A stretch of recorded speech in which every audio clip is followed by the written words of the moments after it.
candidate of MUPH Laguna, of course, you don't have the control that so many people will either like you or bash you in joining this competition. What is your message to the bashers of Miss Mexico?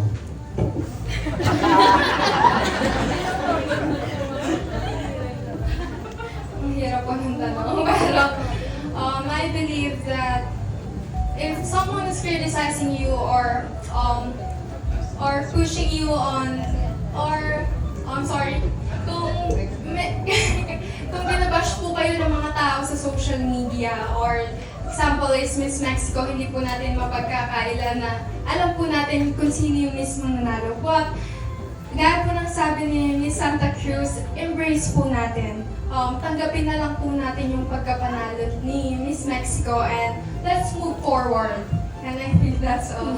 So, sino nga ba ang tunay na nanalo? Thank you, Miss Carla. Thank you very much, Mr. Carla. Well, I do